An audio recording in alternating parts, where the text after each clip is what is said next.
세계사 영상입니다. 동아시아 세계 발전. 저번 시간에 우리가 이제 몽골 제국의 발전 이야기를 했고, 몽골이 기마병을 통해서 칭기즈칸, 그리고 그 다음에 쿠빌라이 칸, 이런 중요한 왕들의 시기에 몽골이 발전했던 이야기, 그리고 몽골이 쇠퇴했던 이런 이야기들을 했고, 오늘은 그 몽골이 발전해 나가면서 등장했던 그런 그 교역망, 동서교류에 대해서 이야기를 해볼게요. 세계를 아우르는 교역망과 동서문화의 교류인데, 교역망의 확장, 국경이 소멸됐어요. 몽골이 땅이 엄청나게 넓었죠. 동쪽으로는 우리 한반도까지 왔었고, 그리고 서쪽으로는 거의 유럽까지, 동유럽 인근까지 진출을 해서 이 광대한 영토를 통치한 나라야. 그러니까 동서양에 왔다 갔다 하는데 국경선이 따로 없는 거야. 여러 나라를 통과하지 않아도 되는 거죠. 자, 그렇게 국경이 소멸됩니다. 그리고 전쟁이 없어졌겠지. 이렇게 거대한 영토가 형성이 됐으니까 전쟁이 없어지면서 정치적인 안정, 그런 요인으로 인해 가지고 교역망이 확장이 됩니다. 유라시아라는 거는 유럽과 아시아, 이 대륙을 갖다 유라시아 대륙이라고 하는데, 이 유라시아의 동서 교류가 촉진됩니다. 다음 두 번째, 역참제는 각 이렇게 길이 있으면은 길의 거점마다 역을 설치를 해요. 지금도 기차역 하잖아. 그 역이란 말이 어디서 나왔냐? 옛날에 이 역참을 이렇게 설치해서 여기다가 말을 놔두는 거야. 지금은 기차가 이렇게 서가지고 기차를 사람들이 타는 건데, 예전에는 말을 두고서 여기서부터 이렇게 이동을 해와서 이곳에서 말을 갈아타고 또 이동하고 이런 식으로. 그래서 전령이 있으면은 빠르게 말을 갈아타면서, 그리고 좀 중간중간에 쉬기도 하면서 빠르게 이동을 할 수 있었겠죠. 역참제입니다. 다음 세 번째, 대운하 정비. 수나라 때 만들었던 그 대운하를 정비를 해요. 그래서 해상으로 운송이 발달했다. 운하라는 건 해상 운송이 가능하게 했던 거겠죠. 그리고 또 이 세계사에서 되게 중요한 역할을 하는 사람들인데, 이슬람 상인들. 이슬람 상인들은 예전부터 이렇게 이 돈 계산 이런 거에 되게 밝았다고 해. 그래서 이슬람 상인의 활약으로 해상 내륙과 해상에서의 많은 교역들이 있어 왔다. 자, 몽골의 교역망 확장의 그 배경과 그런 것들이었어요.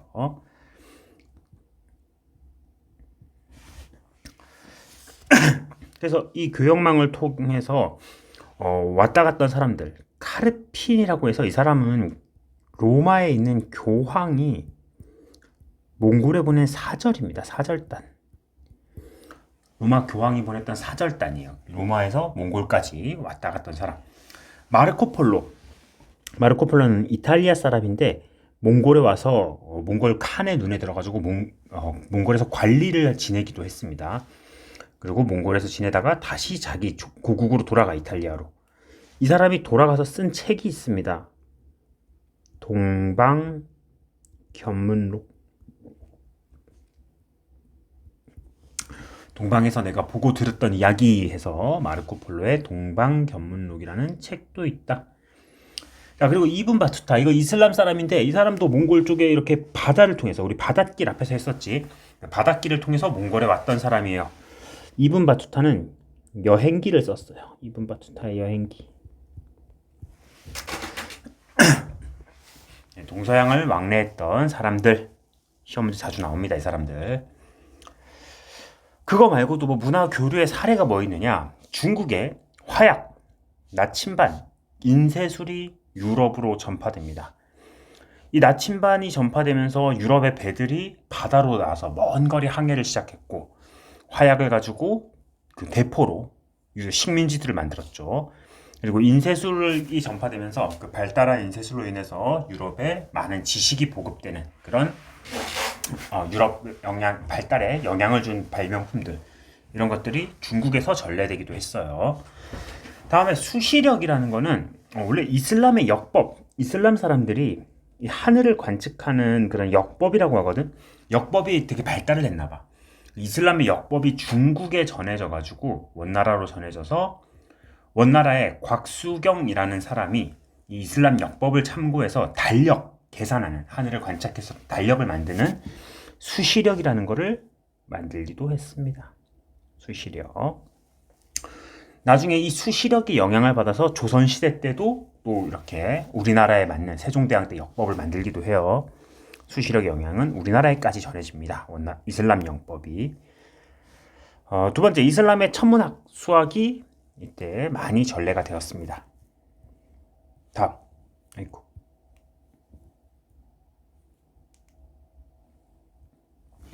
자, 몽골 제국입니다. 뭐 엄청나죠. 이 대도고 여기 서쪽으로는 뭐 거의 비잔티움 이쪽 동유럽까지 진출을 했는데, 마르코폴로의 여행기. 마르코폴로는 육상으로 이동을 했네요. 지금 이 빨간 길을 따라서 육상으로 막 이렇게 왔다 갔다 하던 사람이고, 카르핀이 로마 교황의 명을 받아가지고 이렇게 왔던 사람.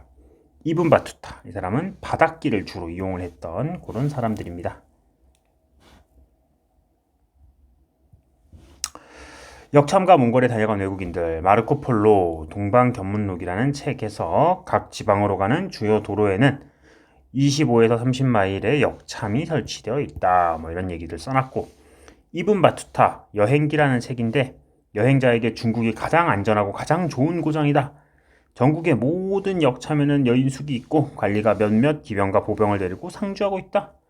그래서 이곳에서 뭐 이렇게 언제든지 여행을 할 때 도움을 받을 수 있다. 그런 이야기들을 적어놨네요. 자, 그리고 나서 이 원나라가 무너지고 등장한 게 명나라란 나라예요.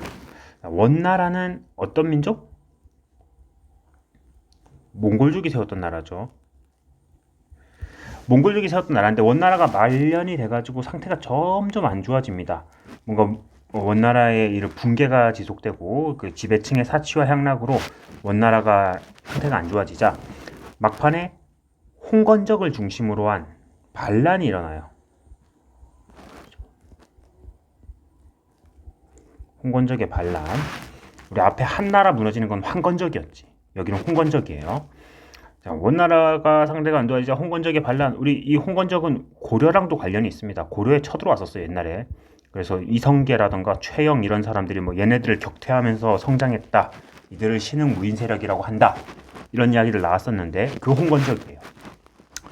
홍건적 세력 중에서 주원장이라는 인물이 있습니다. 이 주원장은 홍건적에 가담을 해서 처음에는 세력을 키웠고, 나중에는 홍건적은 도적이니까 이 부유한 세력들의 지지를 못 받잖아. 그래서 나중에는 홍건적하고 손절하고 결국 세력들을 끌고서는 한족의 왕조를 부활합니다. 원나라에서 명나라로 넘어간 거예요. 명나라, 밝을 명자거든. 우리나라 조선하고도 되게 연관이 깊은 나라죠. 주원장은 분명히 주원장이 이제 시호가 올라간 게 태조 홍무제라고 하는데, 홍무제의 정책들 되게 중요합니다. 이거 유교 질서 강화. 몽골이 지배하는 과정에서 몽골은 유교에는 크게 관심이 없었어. 왜냐? 그들의 입장에서는 유교에서 얘기하는 그 몽골에 대한 이런 무시하는, 왜 몽골 너희들은 이등 민족이야, 우리 한족이 최고야, 이런 거, 그런 게 되게 싫었기 때문에 몽골족은 오히려 유교를 좀 경시했고, 앞에서 했듯이 몽골 최고, 그리고 생목인, 뭐 한인, 남인 이러면서 오히려 이 유교를 믿는 애들을 되게 무시했었죠. 이게 잘못됐다. 주원장은 다시 유교 질서를 강화하자. 그래서 유라고 해가지고 유교의 규범을 반포하고 학교를 만들었으며 과거제를 정비합니다. 그리고 수치 제도를 정비해서 어린 도책, 부역 황책이라고 해서 물고기 비늘 모양으로 밭을 이렇게 토지를 정비를 했고, 그리고 이걸 기반으로 해가지고 조세를 수치하려고 이갑제라는 걸 실시합니다. 이갑제 조금 이따 볼게요. 이게 조세 수치를 위해서 만들었던 제도입니다. 뒤에 자세히 볼게요. 왕권 강화를 위해서 왕의 최대 라이벌 재상, 승상, 뭐 제갈량 같은 사람이 승상이었잖아. 그 재상 제도를 폐지해요. 호유용이라는 사람이 있는데 주원장의 개국공신입니다. 근데 이 호유용이 원래 재상이었거든. 그를 죽여버리면서 그 권력이 이제 라이벌이라는 거죠. 언제 저놈이 나를 배신할지 모른다. 내가 널 먼저 죽이겠다. 호유용을 죽이고 재상제를 아예 폐지를 해버려요. 대신에 재상 대신 내각대학사라는 거를 설치를 하기도 했어요. 이 내각대학사는 재상은 아니고 뭐 그렇게 큰 권력은 없었는데 주원장까지만 해도 나중에는 점점 이들의 권력이 커져서 뭐 재상 같은 역할을 하게 되긴 합니다. 그리고 대명률이라는 법 이런 거를 반포하기도 하였다.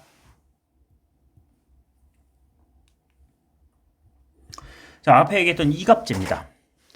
110호, 그러니까 110개의 집을 1, 2로 편성을 합니다. 그래서 이 110호 중에서 부유한 10개의 집은 이장이 되고 나머지 100개의 집은 1갑이 10호로 해서 조직을 합니다. 그러니까 이런 거야. 이장들 10명이서 있고 이 각각의 이장이 10개의 갑수호를 관리하는 거야. 알겠지? 이 이장 10명이서 이렇게 막 돌아가면서 서로 순번제로 돌아가게 되고 갑수호 10개, 10개가 이 집에 이렇게 소속이 돼서 얘네들은 세금을 걷어주는 거죠. 이갑입니다. 그래서 이장, 갑, 이갑제. 이장호 1호와 각 갑수호 이장호 1호와 각 갑수호 1호가 10년에 한 번씩 돌아가면서 1, 2, 1갑의 징세 사무와 치안 유지, 수리시설 정비 등을 담당하였습니다. 자, 그런 게 이갑제라고 합니다.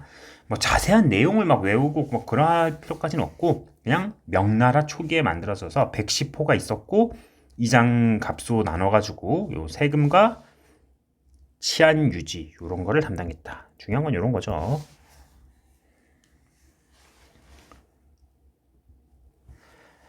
자, 그리고 다음으로 명나라의 전성기가 와요.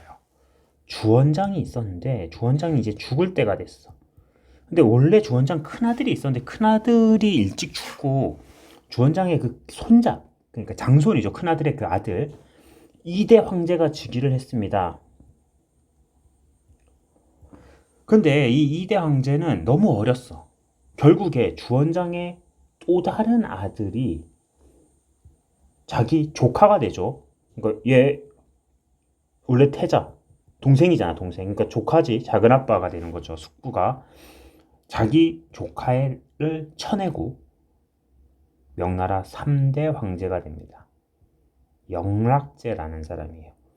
자, 우리나라에도 비슷한 게 있었죠. 우리나라에도 이 세조라는 사람이 단종 자기 조카였잖아. 조카 쳐내고 자기가 왕이 됐었잖아. 수양대군이. 거의 비슷한 일입니다. 물론 시기는 명나라가 더 빠릅니다. 이 영락제 때 우리나라는 어떤 사람이 있었냐? 조선은 그 유명한 태종이라는 사람이 왕일 때였어요. 둘은 서로 알아봤겠죠. 영락제는 자기 조카를 쳐내고 황제가 된 사람이고 태종은 자기 동생을 죽였죠. 이방석, 이방번 해가지고 그 동생들을 이렇게 죽이고 왕이 된 사람. 여기는 조카를 죽이고 황제가 된. 그래서 원래 명나라랑 조선이랑 사이 안 좋았는데 이들이 왕하고 황제가 되면서 사이가 되게 가까워집니다. 서로가 서로를 알아본 거야. 그리고 자, 명나라의 전성기 영락제 때입니다. 자, 조카를 폐위시키고 조카는 죽었는지 뭐 어떻게 됐는지는 몰라요. 시체는 못 찾았다고 해요. 자, 명나라의 전성기 자금성을 건설을 하고 베이징으로 천도를 했습니다. 우리 지금도 베이징 가면 자금성 있잖아. 그 커다란 궁궐 그걸 건설했고 대외 원정으로 몽골을 공격했으며 베트남을 정복합니다. 그리고 정화라고 하는 환관인데 이 환관을 보내서 대규모 항해를 펼쳤어요. 왜? 조공체제 확대. 주변의 그 여러 나라에다가 우리 명나라의 위상을 알리고 조공을 받기 위해서 그렇게 정화를 보내서 대규모 항해를 했다고 해요. 정화의 항해 루트인데 엄청났죠. 명나라에서 출발해가지고 아프리카까지 갔습니다. 아프리카까지 이렇게 뻗어나갔습니다. 가서 이거 있잖아. 기린. 정화가 가서 기린을 가지고 왔대. 명나라로. 근데 기린이 우리가 아는 그 동물 기린 말고 중국에서도 기린이라는 동물이 있는데 이거는 전설의 동물이에요. 중국에서의 기린은 전설의 동물로서 기린이 등장하면 성군이 나타난다. 뭐 그런 전설이 있대, 중국에. 근데 아프리카에 가서 그 기린 그걸 잡아온 거야. 그리고 이게 그 전설상의 기린입니다 하면서 갖다 바쳤대. 정화가. 그러니까 영락제 보고 황제 폐하께서 되게 성군이십니다 하면서 아부한 거죠. 영락제가 아이 뭐 내가 무슨 성군이냐 하면서 겸손한 척했지만 되게 뭐 기뻐했다고 해요, 속으로는. 자, 이게 정화의 항해입니다. 정화의 항해는 우리가 아는 그 콜럼버스, 아메리카 대륙 발견한 콜럼버스보다 훨씬 더 빠르고 규모도 훨씬 더 컸다고 해요. 몇 배로 더 큰 규모의 원정이었습니다. 그 정도로 당시 중국의 국력이 강했다는 거죠.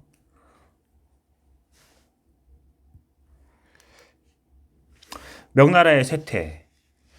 자, 망해가는 나라는 거의 비슷합니다. 일단 환관들이 득세를 하기 시작해요. 환관이란 사람들은 뭐 우리가 생각하는 환관 하면은 뭐 그냥 이렇게 거세당하고 뭐 이런 걸 흔히 생각하는데, 사실 환관은 황제의 최측근이에요. 황제가 어린 시절부터 옆에서 환관들은 보좌를 해주거든. 그러니까 최측근으로서 되게 친할 수밖에 없어. 그러니까 황제들은 항상 주변에 다 조정 대신들은 나이들이 많고 또래가 없잖아.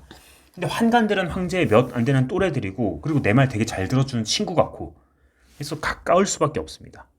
이 환관들이 권력을 장악하기 되게 쉬워요. 한나라 때도 그랬지. 한나라 뭐 십상지 얘기하면서 얘기했죠. 그때 한나라 망할 때도 환관들의 횡포가 있었는데 똑같았어요. 명나라의 환관이 득세합니다. 그리고 북로남해라고 해서 쫓아냈던 몽골과 남쪽의 왜구가 명나라를 계속 침입하면서 그들과 싸우면서 재정 부담이 가중됩니다. 그 와중에 명나라 황제가 그 환관 말을 잘못 듣고서 환관이 꼬셔서 그 얘기 듣고서는 전쟁터로 나가요. 전쟁 경험도 없는 황제가 야 내가 이끌고 나가보겠다 하면서 그 몽골하고 싸우러 나가. 그랬다가 거기서 황제가 포로로 잡히기도 합니다. 그러니까 명나라 상태가 너무 안 좋은 거죠.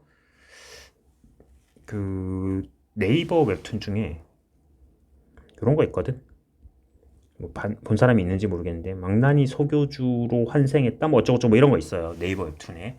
거기 보면 그런 얘기 나옵니다. 그 이제 몽골의 황제가 포로로 잡혀 있어서 뭐 주인공이 막 구해주고 이런 얘기 나오는데 실제 있었던 일을 배경으로 한 겁니다. 자, 상태가 이렇게 안 좋아. 옛날에 송나라도 그래서 송나라도 막 계속 전쟁에서 지고 이러니까 왕안석이라는 사람이 개혁을 시작했잖아. 마찬가지입니다. 장거정, 거꾸로 하면 정거장. 자, 장거정이란 사람이 개혁을 합니다. 일조 편법이라는 것을 시행을 해서 세금 제도를 개혁하려고 해요. 이때쯤 되면은 이갑제가 완전 붕괴된 상태였거든. 그래서 이갑제 대신에 일조 편법으로 바꿔서 나라를 좀 부활시키려고 노력을 했어요. 하지만 일시적이었고 그 이후에 임진왜란이 조선에서 일어나자 군대를 보냅니다. 군대 파병을 해가지고 정신이 없는 사이에 누르하치라는 사람이 이끄는 여진족이 세력이 강해졌고 그 여진족과 싸우면서 다시 위기를 맞이합니다. 여진족은 후금이라는 나라를 세웠어요. 이때 당시에 후금과의 전쟁에서 명나라는 점점 상태가 안 좋아졌고 결국 각지에서 농민 반란이 일어나서 이자성의 난으로 멸망했다. 주의할 점은 후금에 의해서 망한 건 아니에요. 이자성이라는 한족에 의해서 망했습니다. 오히려 후금은 뭐 명나라의 마지막 황제의 원수를 갚는다 이런 명분으로 막 공격하기도 했어요. 자기네가 명나라 다 멸망시켜 놓고 전쟁에 명분이 필요하니까. 자, 이렇게 해서 명나라 그리고 앞에 원나라의 그 교역로 확보 이렇게 보았습니다. 수고했습니다.